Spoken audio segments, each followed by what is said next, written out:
plus x by pi minus x into cos x.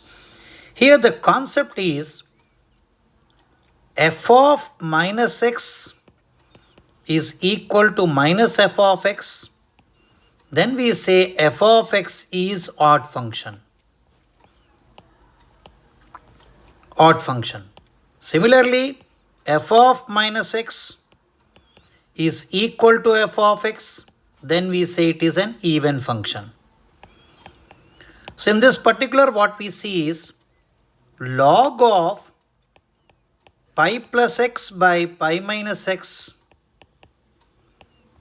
is equal to, suppose, f of x. F of minus x will give you log of pi minus x by pi plus x, which is in turn can be written as minus f of x. Therefore, f of x is odd function. Similarly, if we talk about cos of minus x is equal to cos x. Therefore, it is even function.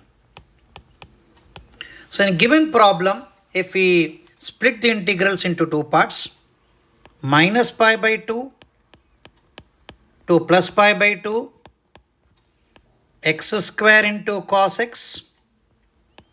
Other part will be cos x into log of pi minus x by pi plus x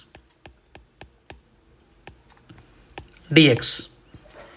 Another concept, integral minus a to plus a f of x dx is equal to 0 when f of x is odd function.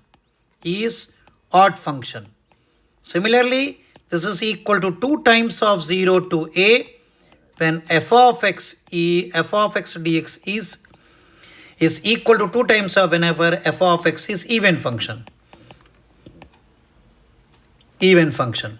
Using that logic, so this integral becomes 0. So we get 2 times 0 to pi by 2 x square cos x dx.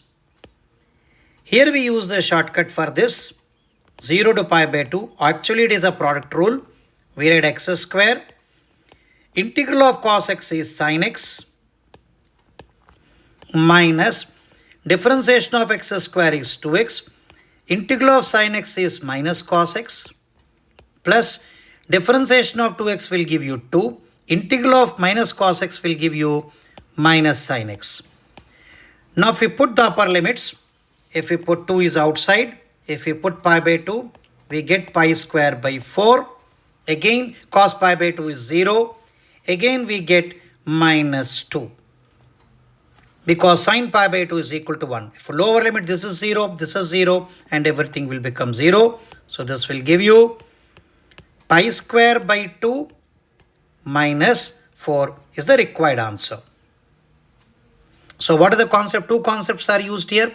Odd and even function concept, and minus a to plus a f of x dx is 0 when fx is odd function. This is 2 times of 0 to a when fx dx is even.